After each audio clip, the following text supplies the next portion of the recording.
En novembre dernier, nous avons rallié tous les organismes du collège afin d'organiser l'événement Friperie Défilé, dans le cadre des 3 jours en vert dont le thème était l'économie circulaire et l'innovation sociale.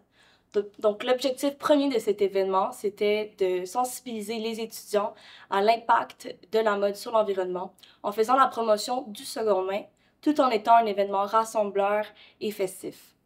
En effet, on a mené une campagne publicitaire pendant une semaine. On publiait sur les réseaux sociaux une affiche par jour pour vraiment créer de l'engouement dans la communauté gracéenne pour ce projet-là. Cette même campagne de publicité-là a permis de recruter une vingtaine de mannequins et à peu près 5 stylistes qui ont été primordiales à l'événement. Pendant un mois, on a collecté l'événement de la communauté de Grasset. Tous les fonds qui ont été collectés de la friperie ont été donnés à l'organisme Le Collectif Bienvenue, qui accompagne les immigrants, les demandeurs d'asile et les réfugiés de Montréal à leur arrivée. Et puis, tous les vêtements qui n'ont pas été vendus lors de la friperie ont été donnés à l'organisme Le Pont. Dans le fond, le priorat, c'est vraiment la preuve que ça a été un événement qui a eu un impact dans la communauté gracienne, quelque chose qui a su rassembler. C'est aussi quelque chose qui peut perdurer dans le temps. C'est quelque chose que les autres cohortes ou même d'autres cégeps pourraient essayer de refaire parce que ça a vraiment bien fonctionné. C'est vraiment un bel encouragement qui prouve que les initiatives étudiantes, mais ça fonctionne quand tu y crois.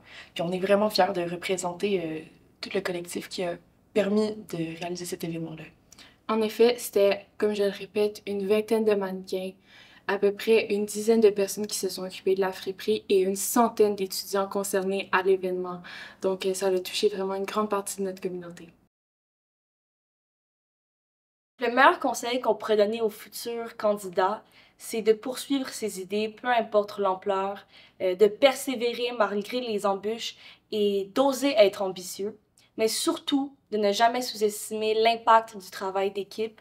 Le fait d'organiser des événements, des projets à plusieurs, c'est non seulement beaucoup plus stimulant, mais ça peut vraiment porter fruit.